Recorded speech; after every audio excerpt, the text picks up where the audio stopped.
Hi, everyone, and welcome to another exciting episode of the Conscious Counsel podcast with your host, Cory Sterling. That's me. I am so happy to have Mark Fisher here, who is the co-founder of Business for Unicorns, who's joining us live from New York City. Mark, what's going on, man? Nothing much, brother. Enjoying my Friday afternoon. Excited to chat. Cool. Before, I'm just going to let everyone know that Conscious Counsel and Business for Unicorns, we've had a relationship for years. You guys are so solid, and I'm always watching the stuff that you guys are up to. And I just wanted to say thank you for being here, and that personally, it really does mean a lot to me because, relationships matter over time, and you guys are a business and an organization that's always had our back. So I just want to start off by saying thank you. Thank you, brother. Yeah, I mean, likewise, I've always liked the cut of your jib, even from afar before we knew each other. And appreciate what you do and appreciate how you do it. Cool. Thanks so much, man. Before we get into some of the questions that I prepared for you in our conversation today, tell me a little bit about Business for Unicorns and how it came about and why it was something important for you to bring into the world. Mm-hmm. Yeah. I'll give you the short version. So essentially, I became a gym owner as a member of as an actor. I opened up a strange gym in New York City called Mark Fisher Fitness, which is how most people have heard about me if they've heard about me, which was very worth knowing, a very unusual brand. It was for Broadway performers called the Clients Ninjas. The mascot was the unicorn, hence this sort of strange continued reference of the unicorn. And the business did very well. And we were fortunate because the business did as well as it did. We were in the Inc. 500. We were in Men's Health. We got a lot of local and national media. And then we started doing some very low-key, free work with gym owners who are reaching out and be like, what are you doing? And then more and more, my business partner, Michael and I, who my non-sexual life partner, as I call him, we had co-founded MFF together and just continue to get more and more interested in like the business piece and what are sort of the overriding models and how do they map or not map to different markets and different owners, and continued to both for a long time. Business for Unicorns kept growing and growing. A couple of years ago, we made the decision we really wanted to focus on Business for Unicorns. We just got to the place where like that just became the thing I was most interested in. As much as I love my gym, I still own a gym, by the way. I should note I'm still a franchisee of a small personal training brand in New Jersey. Yeah, we just felt there was an opportunity to sort of like help more people and work at a different level. And, the other thing too, to be totally transparent about, kind of following my own interests is, and I got into gyms, it was perfect because I wanted to talk about push-ups and creatine all the time, right? It was great.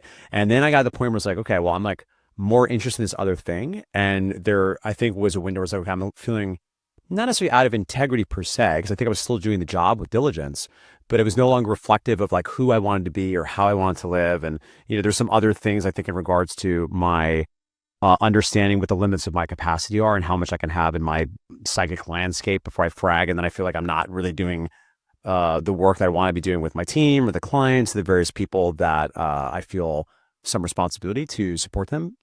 And that's kind of what happened. So for the past couple of years, we've been all in on Business for Unicorns. I do a couple other things that relate to the fitness landscape. I'm a founding partner in a couple of tech software products. But for the most part, I just think about gym business stuff all day long, every day. And that's me. Cool. I love it. And I could see there being a ceiling on conversations about creatine. Yeah. You get good at the conversation, like how you tell the smelly client they're smelly in a way that's kind. Yeah. Like, you start solving the same problems over and over. And certainly I am most of all driven by growth and learning. And it just kind of got to the place where it's like, okay, I'm, not that there's not more to learn. You can always squeeze more of the fruit, but it just seemed there was other fruit that was more fertile for me to sort of grow and develop as a human and, hopefully be in service to people I care about. Beautiful. And I know that culture is such an important part of what your gym was, and also how you teach other gym owners to run. Mm-hmm. And so I know that, for MFF, it was ridiculous human, serious fitness. That's right. I'm curious that how did building a values first culture actually translate into business success? Yeah. And I think there were a few pieces. Certainly I think naturally came out of my own interest. Number one, I mean, having a background as somebody identified as an artist, and even Michael's background, very hilariously. So Michael had spent his 20s while I was in New York working as an actor and personal trainer. Michael had gotten a series of degrees and was focused on arts administration. So he had a very fancy job helping nonprofits aggregate data so they'd be more competitive when applying for grants. So because of our very artsy background, I kid you not, the very first thing we ever did was he brought in like a projector into my apartment in New York City. So I'm in Queens, New York, and he brings in his projector. And we're like, all right, if we're going to start a gym, the first thing we need to do is get clear on what is our mission and our values, which I have come to find out is not it's not typical. And I should caution too before I tell you a little bit more about this too. One thing that is interesting is I do think the value stuff matters immensely. I also want to make the point that I have also learned over the years that sometimes that can be, it's not a distraction because those pieces really matter. And I think I'll share in a moment why I think they're so important in MFF. But there are other things that need to happen with the business, right? I think sometimes I just want to make the point, even though that's what we did, I think it's true that success leaves clues, but there are also occasionally outliers. And sometimes people with outlier success have outlier ways of getting there. So yes, you should have values and a mission, but I want to make the point that if you're not happy with how your business is going, there are a number of things that could be going on there. But back to this. So we started from the beginning, MFF for us was a conversation about building the city we want to live in. Right. Like I think when you have a business, you get to build the city you want to live in, and you get to, in many ways, test the hypothesis of how can the world be? What are the ways we can be with each other in a process of doing work and ideally all grow and contribute to something that's bigger than any of us can do on our own? I think because of our arts background, and frankly, I think because of the prevailing winds of a lot of like the business landscape at that time, particularly this was a very heady, optimistic time in the late 2000s and early 2010s, that from day one, this was the thing we were most interested in doing. Right now, the one thing I will say, just to give people maybe something that's a little bit actionable, is if you don't have a set of articulated values, I do think that is a very worthwhile exercise, because even if it's implicit, I think being explicit about what you care about, what you believe in, what you stand for is very useful. I think that can be useful externally sometimes, right? That may or may not work depending on the model. I think sometimes actually if we do it wrong, can feel a little navel-gazy. But certainly internally, certainly if you're looking to have a business that extends beyond you, outside of your standard operating procedures and the way the donuts are made, so to speak, I think being clear on the way our agreements for how we will be with each other matters. And values, of course, are tricky because they could be a little bit mercurial. They could be a little bit vaporous. Whereas like a SOP is like, this is the thing, do. So if you want those values to be in place, what I would suggest is probably as a first step, if you don't have them for your business, because when we think about culture, for me, I really foreground values. That is the foundation upon which culture is built. So if you don't have them articulated, I think it's good to have them. I think if you have a team already and you haven't done them, this can be done in collaboration with them. But I think as the founder, as the owner, that's a lot of, I think, your job to be put forth this first thing and then to collaborate with people to identify it. And then a couple thoughts on operationalize it, because this is where I think sometimes it goes wrong. Like sometimes you're like, oh, we have our values, it's excellence. And then I have a poster of a soaring eagle and our value is excellence. And then you just like never talk about it again, right? So if you really want this to be instantiated in the culture, very specific, what we would do at MFF, and we do a version of this with Business Unicorns as well, is you can have the values, but like just a word usually isn't enough. So you usually need like, I think, a sentence to explain what this is. And then we created like a values like document, which wasn't super long. It only had 5 values, but we would go into like much greater detail around what do we mean by this word? Like, how do we define the word candor, right? What does that look like in the way we engage with each other? What does that look like in behavior with our clients? How does this intersect with the other values? What does it look like? What does the opposite of that look like? Because the trick of values too is they can just mean a lot of different things. And, I'll close where I began. You got to make the donuts. You do have to like call your leads, right? It's like you have to sell things. You have to fulfill the things, right? I don't want to make this like as a gym owner that you're going to be spending 20 hours per week just focusing on like cultural documents. But I do think it's a big piece, right? And anyway, I'll pull up there. I have some other thoughts around how we could operationalize that if of interest. But hopefully those are some things to put in your pipe and smoke. Okay. Wow. The peace pipe is full. Yes. It's really beautiful, and it's so well articulated, and it feels like a liberated artistic version of Gino Wickman's Processes in Traction, which is that's how I came. What I always do, I still do follow Gino Wickman has a book called Traction, where he talks about how to have meetings and how to talk about values and how to bring it up.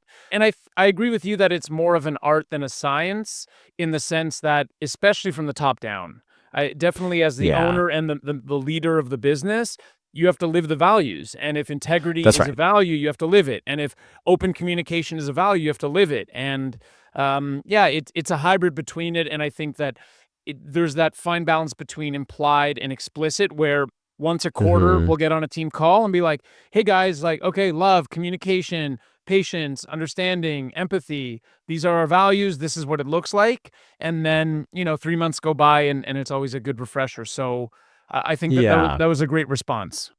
Yeah, I mean, I think it's kind of like any business system, right? Your job ultimately as the founder, the chief reminding officer, right? Where until people are actively pushing back and annoyed by how much you're talking about, we probably haven't even really just began yet to talk about it adequately, right? Because you Yeah. can do all sorts of things. Like, each meeting could start with, we'll go around the room and everyone has to share one value they saw somebody express. Another traction thing that we use religiously is in the annual check-ins, a self-ranking of minus, plus minus, or plus for each of the values, right? Because the other piece of this too that I think gets a little bit tricky, and I'll resist this. Obviously, I'm very interested in, so I'll say one more thing, and then we can move on to whatever else you want to talk about. But Patrick Lencioni is like one of my favorite writers, and he has written a number of books that are business fables. Many people have heard of the book Five Dysfunctions of a Team, which is a great book. I highly recommend it. In MFF, we'd always have people watch. There's a actually hilarious 40-minute video of him giving a talk about this is well worth watching. But I think a lesser known book of his I love is he wrote one book that like wasn't a fable. It's just a business book called The Advantage. And highly recommend anyone interested in deep dive on culture and values and also how you operationalize is one of my absolute favorite books. And one of the points he makes in that, which is very true, is we have values that are, I think, so much in our bones of how we are in the world, you almost can't violate them. And then sometimes, and this isn't wrong, but sometimes businesses have more aspirational values, right? Here's how we would like to be, but maybe we don't do this as well. And I think even in the best of scenarios, there's likely always a gap between your expressed values and your behaviors. But I think by casting clarity around what that is, you can have fertile conversations to continue to sort of move you in that direction, even if it's an asymptote, right? Even if it's a horizon you will never quite get to. Because I often think about business. You said before, I very much agree. It's like there's like the art side and there's the science side. Like they both matter, right? And I think early in my career, I was maybe over indexed on the art side, and we did so well. Frankly, it was just like a really unique, strange thing that happened over there. That I had a longer journey, and I think maybe less initial interest, even though now I quite like it of like the science pieces. But like you need the numbers and you need the data and you need the metrics, but you also need the story and you need the emotion and you need the values. I think all of those things matter, and I think a well-functioning business is going to have both of them, and we shan't leave them to chance if we really care about success. It's such an interesting arc between the art and the science because I agree where it's like the first 5 years of my business, all I wanted to be was liked by my team and my clients. I was like, cool, like I want to be a lawyer, but I also want to be fun and I want things to be great. And doesn't everyone like look how cool we are? And now it's like now that I'm coming into year 10 after 9 years, it's just like system, process, Yes. and you just have Yeah. to keep that balance. But you realize that the systems and the processes ultimately lead to the freedom for especially That's right. for the owner. Systems and That's processes, right. it's like every time I'd say weekly I'm having conversations with team members where I'm like, okay, well, like what's the system and process around this? And I can tell you every time that something doesn't work, it's because we didn't follow a system or process. So I Right. see myself also on the other side of the pendulum. I want to talk about gym owners, studio owners who might feel overwhelmed and pulled in a lot of different directions. I know that you've talked a lot Hmm. about the pressures of scaling and how challenging that time was for you. Hmm. What were some of the early signs in your story and your journey where you realized, like, okay, maybe I'm actually getting pulled a little bit too much in too many different directions at once? And what advice would you have for a studio owner or a gym owner who's listening to say, like, hey, these are some signs that you can be aware of, and that if this is happening, these are some steps that you can take? I think to the first question, signs was getting pulled. Tears. Not literally. But like not always not literally. I think in the early days of MFF, it's funny. I don't have like a very good rags to riches stories. I think about that a lot too. You're supposed to have like your rags to riches. It was like, oh, the gym was destitute and they took my car and I, sleeping on the parking lot. And MFF did do very well from day one, but there were many challenges of like getting shot out of a cannon. Somebody had never ran a business before. So I can think of a number of inflection points in my career. Most recently, when I decided to sell Mark Fisher Fitness, was a reflection of me just getting present to just how not happy I was like with my life on a day-to-day basis, right? And like if you're an adult, we put away childish things, right? Like I'm not expecting every day is going to feel like butterfly kisses. I'm willing to eat a certain percentage of shit sandwiches. Like I get that. But I've been in the game long enough. I think I have like an internal barometer. I'm like, oh, I'm really like not in line right now. Like I'm not pumped around like what I'm doing and my day is not things that are kind of making me happy.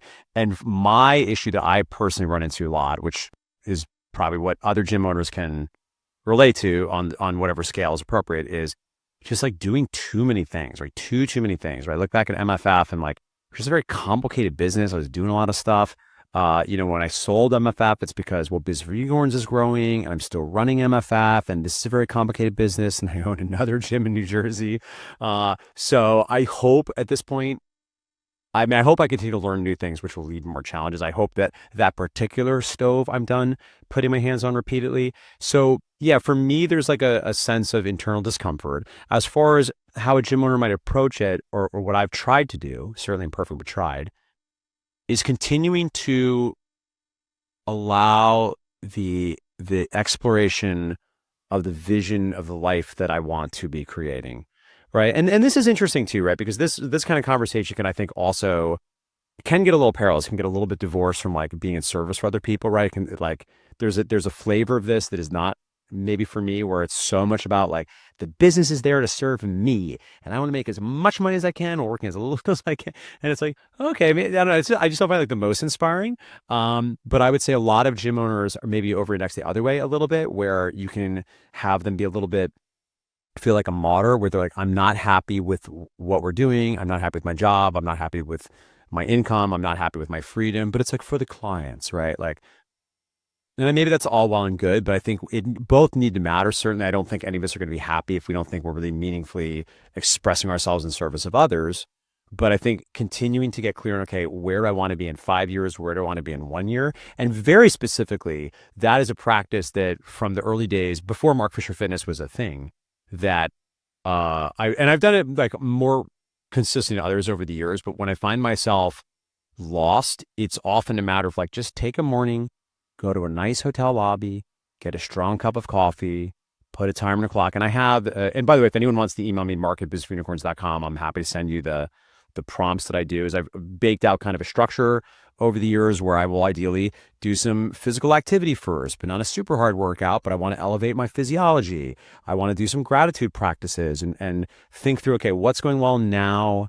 What am I grateful for? What's coming up that I'm looking forward to? And get my brain in a sort of deregulated, threat-free space of possibility and give myself permission to say, okay, well, based on who I am now it feels exciting. Now it feels like a future that I want to like pull myself into. And for me, that's where it all starts, right? Because once you know that, you can kind of work your way back to like, okay, well, where am I right now? Is this where the plane is headed? And then you can start hopefully having some courage to make changes. Because I do think absent that rigor and really creating space, that kind of process, sometimes we haven't given ourselves time to really think about what we want. And sometimes, and this is, the risk of maybe triggering a lot of people too. I've felt this too. Sometimes we're afraid to admit what we want, right? Sometimes like our dreams have grown and it's a bigger thing, or maybe it's a different thing. And maybe now it means we have to renegotiate some of the agreements that we've made with people that we care a lot about. And none of, like, once again, this is art, right? I'm not suggesting any of this stuff is math, but to my mind, inner barometer, something needs to change. Clear vision and goal setting. Okay, what would you be happy about? What is the life you'd love to live? What kind of work you're doing? How are you spending that time? And then given that, what are the conversations we need to have and how do we start changing what our role is in this business to what sort of skills might we need to develop to move us in the direction of that preferred future?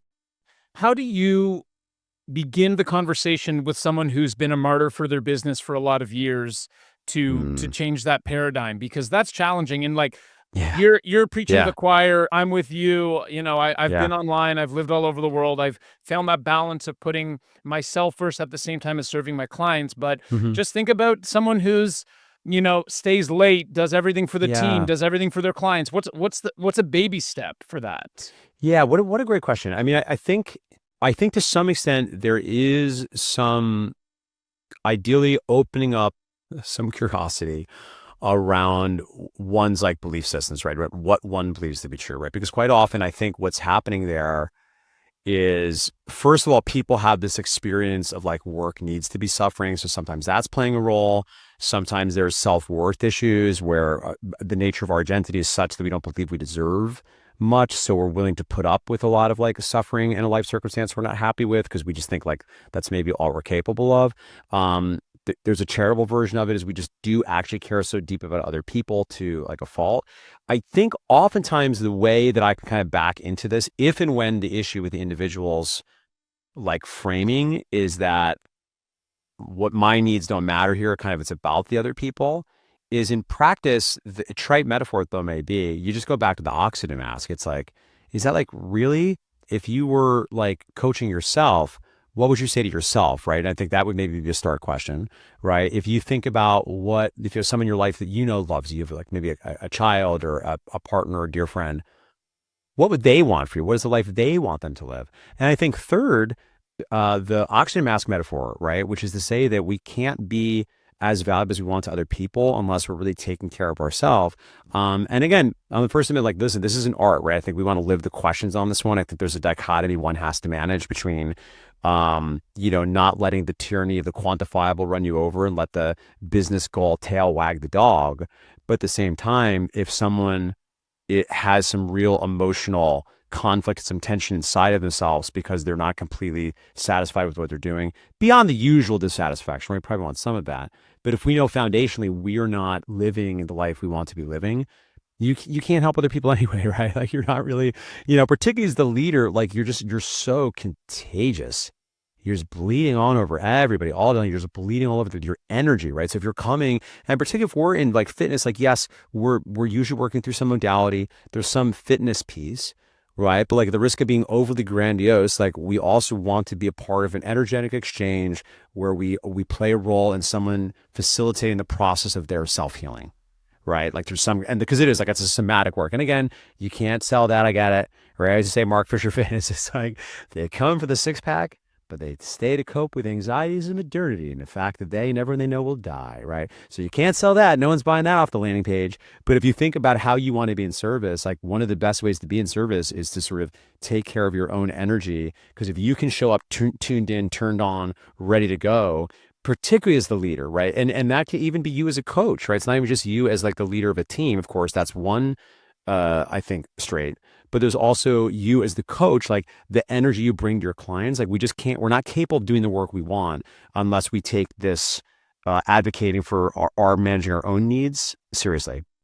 So it's so interesting because in some ways it's so counterintuitive, right? We're told so much about how selfish of a culture it is. And I think really in health and wellness and fitness, you see a lot of people who really do care about putting others before themselves. And I think that Mm-hmm. framing of that question of if you were coaching yourself, what would you say is so Yeah, powerful I know. because studio owners, gyms, trainers, they are coaches. That's what they do. They coach people. Yeah. They make the program for them. They get them to do the reps. They get them to show up. They Mm-hmm. get them to eat right.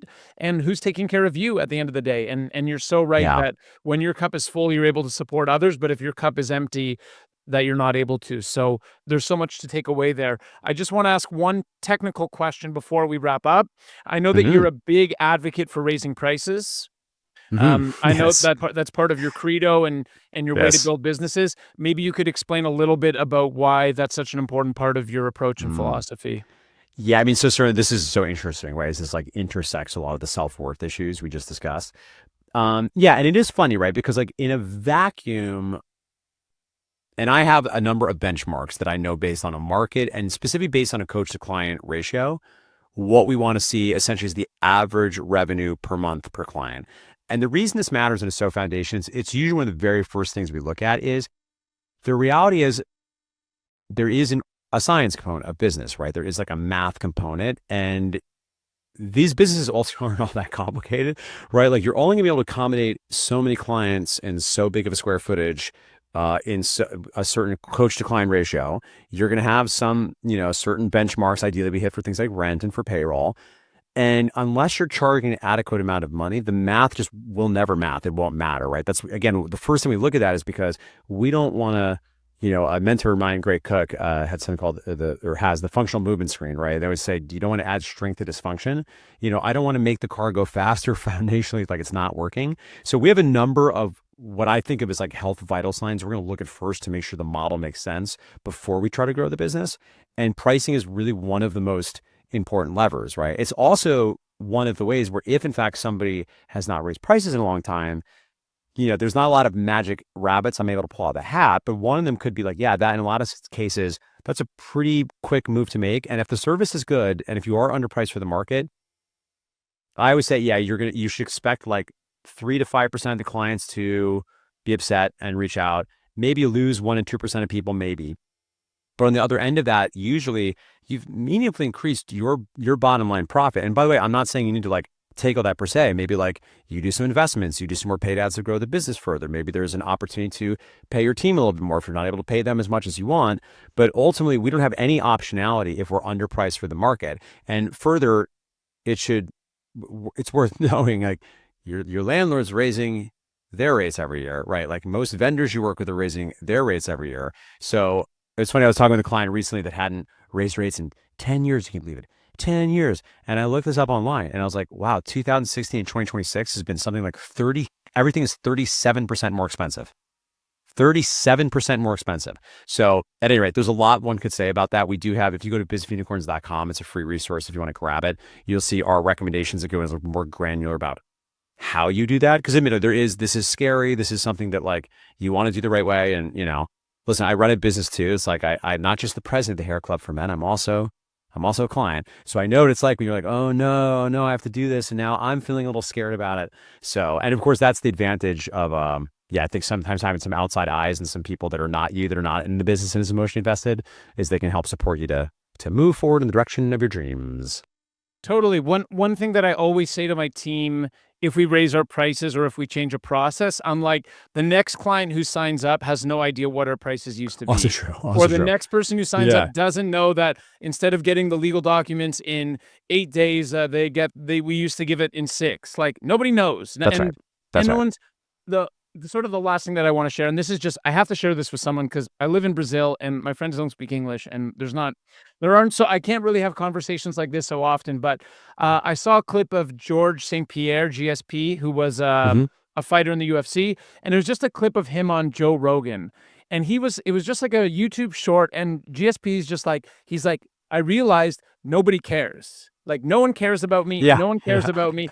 There's a 10-second window where I have some attention in the zeitgeist of the general population, but really no one cares.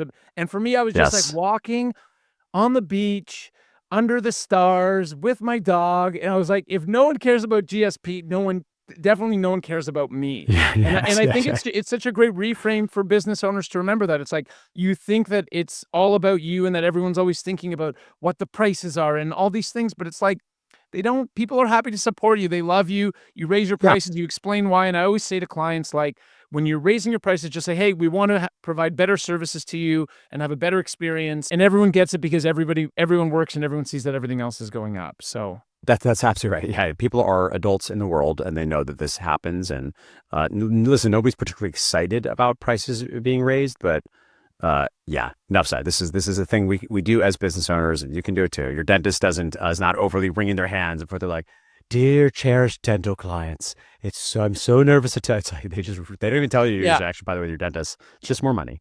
Yeah, that's all that is. Mark, you're amazing, man. I really appreciate this conversation and really the intentionality that you bring to the subject. It's super unique. So I'm grateful for the chat. Why don't you let everyone who's listening know how they can reach out and connect with you?